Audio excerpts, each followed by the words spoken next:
Assalamualaikum warahmatullahi wabarakatuh. Salam sejahtera bagi kita semuanya, pemirsa. Selamat datang kembali di channel YouTube Adil Makmur Sejahtera. Oke, pada video kali ini pemirsa, saya akan menayangkan yang kelanjutan dari arahan atau sambutan Bapak Presiden Prabowo Subianto di acara ulang tahun Golkar yang ke-60. Jadi ini beliau membahas khusus tentang sosok ketum Golkar. Di ketum Golkar ini dipuji oleh Bapak Presiden Prabowo Subianto. Nah ini kelebihannya apa? Beliau kok dipuji oleh sang presiden kita, Bapak Prabowo Subianto. Nah, mari kita simak pemirsa. Saudara-saudara sekalian, saya senang hari ini hadir, makanya saya pakai dasi warna kuning. Saya juga punya jaket warna kuning tapi sudah kekecilan.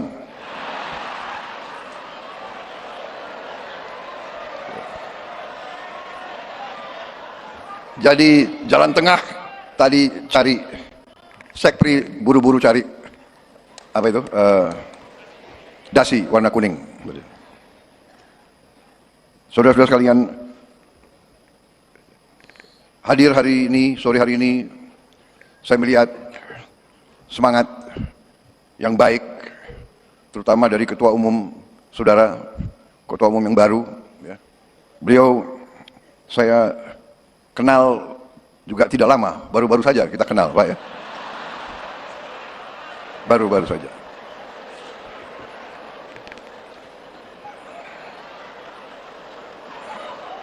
Karena waktu 2019 sepertinya saudara berada di tim yang lain gitu.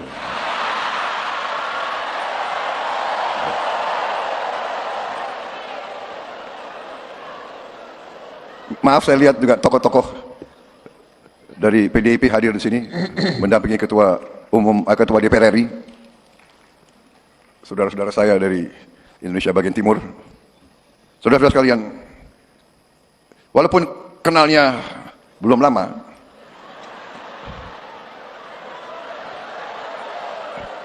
tapi saya harus akui, saya terkesan sama saudara Bahlil, terkesan, benar.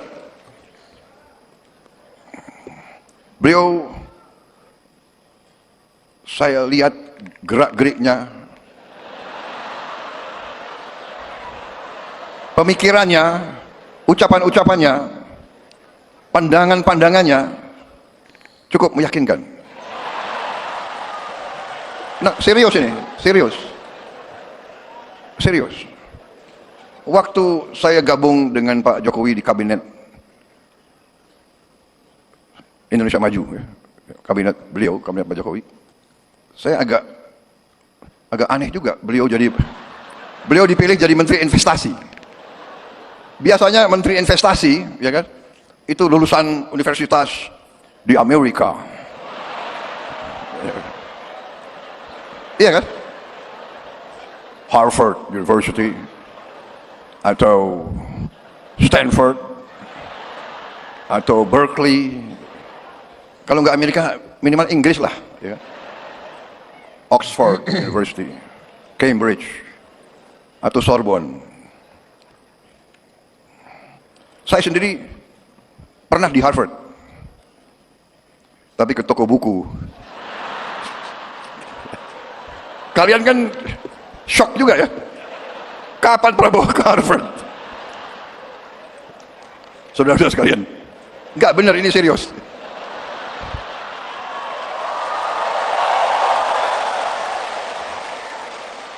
Aneh ini, kenapa Pak Jokowi milih Pak Bahlil Menteri Investasi? Apalagi beliau dari Papua kan? Biasanya itu jabatannya tuh Menteri Pembangunan Desa Tertinggal gitu. Beliau pilih Menteri Investasi. Waktu saya ketemu, saya tanya, Pak Bahlil, Anda pelan-pelan saya nanya, nggak enak, tersinggung. Pak Bahlil, Anda lulus dari universitas mana? Pak, universitas saya nggak ada di Google, katanya.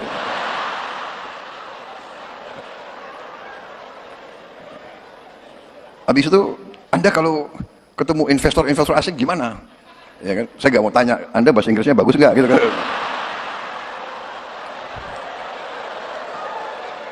Dia bilang ke saya, Pak, nggak ada masalah Pak itu. Itu pengusaha pejabat dari Korea juga nggak bisa bahasa Inggris. Dia bilang gitu. Dari Jepang juga nggak bisa bahasa Inggris. Jadi saya punya 4 penterjemah, dia bilang. 1 bahasa Inggris, bahasa Jepang, bahasa Korea, bahasa Jerman. Jadi kemana-mana penterjemahnya 4. Pinter juga orang ini. Pinter juga. Walaupun universitasnya nggak ada di Google, ternyata saya lihat boleh juga orang ini.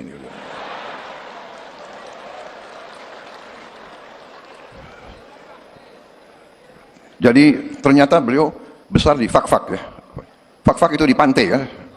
Jadi waktu kecil orang tuanya selalu kasih makan ikan. Jadi cerdas. Dan saya, walaupun sebentar, saya lihat dan saya saksi bagaimana beliau beroperasi. Bagaimana beliau, jadi selain beliau menteri yang sukses, terus terang aja, saya nilai sukses sebagai menteri.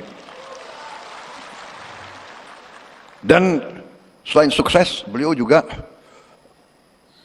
ternyata operasinya luar biasa, operasinya.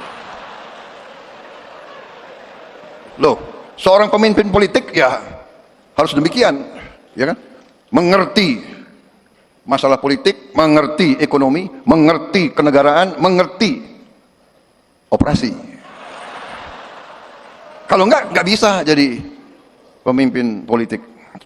Dan ternyata penilaian saya benar. Beliau terpilih sebagai Ketua Umum Partai Golongan Karya.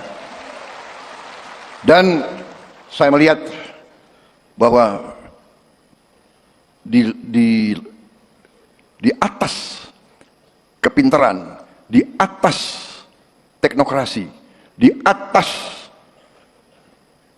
profesionalisme, yang paling penting adalah patriotisme, saudara-saudara.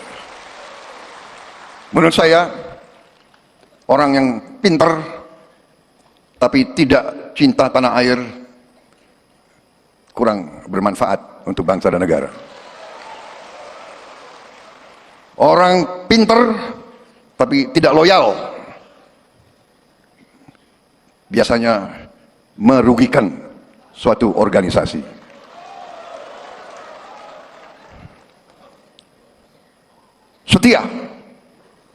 Setia gampang diucapkan, sulit untuk dilaksanakan. Setia terutama adalah kepada bangsa, negara, dan rakyat. Dan itu yang saya lihat dari Saudara Bahlil. Ini bukan saya muji-muji ya. Saya presiden loh. Saya enggak, benar, saya tidak muji-muji, tapi saya katakan, yang saya lihat dari perkenalan saya yang tidak lama, saya lihat hati beliau merah putih. Beliau cinta tanah air. Kuncinya bagi suatu bangsa, kuncinya bagi setiap partai politik, kuncinya bagi setiap organisasi, menurut saya, bermanfaat bagi negara atau tidak. Dan untuk bermanfaat bagi bangsa negara, ya harus cinta bangsa dan negara itu. Beliau Menteri Investasi. Sekarang beliau Menteri ESDM. Waktu beliau Menteri Investasi, beliau di bawah kepemimpinan Pak Jokowi, beliau melakukan pekerjaan-pekerjaan yang cukup mendasar dan cukup menjangkau ke depan. Beliau merintis perencanaan hilirisasi. Perencanaan yang real, bukan gagasan, bukan omon-omon saja. Ini saya ingin memberi kesaksian. Satu hari beliau bawa ke saya 26 buku. 26 buku. Tebel-tebel ini. Pak Prabowo, ini perencanaan hilirisasi. Dan sampai sekarang 26 buku itu menjadi panduan saya untuk melaksanakan itu. Jadi saya bukan mau muji-muji, saya tidak. Saya selalu ingin menyampaikan apa adanya. Yang baik, katakanlah baik. Yang benar, katakanlah benar. Ya kan? Jadi, saudara-saudara, di sini saya sampaikan kepada Ketua Umum, kepada seluruh keluarga besar Golkar, menurut saya tidak salah saudara-saudara memiliki Ketua Umum Bahlil Lahadalia. Pemirsa dimanapun Anda berada, barusan sudah jelas ya, kenapa Bapak Bahlil itu ya, dipuji oleh Bapak Presiden Prabowo Subianto. Jadi Bapak Ketum Golkar itu mendapatkan pujian, karena memang beliau itu menteri yang salah satu yang tersukses. Ya, yang jelas punya targetnya tercapai. Tidak sembarang menteri ya mencapai target. Dan yang kedua itu beliau ternyata orangnya pintar. Ya, beliau ternyata orangnya pandai. Berkas ya, ada berkas hilirisasi itu ternyata dari beliau. Wajarlah Bapak Prabowo itu memuji Bapak Ketum Golkar. Oke pemirsa, mungkin untuk tayangan yang barusan ini cukup sekian dulu dari saya. Jangan lupa subscribe-nya, saya mohon supportnya untuk subscribe pemirsa saya. Jangan lupa kita bisa share di sini. Dari saya, Assalamualaikum warahmatullahi wabarakatuh.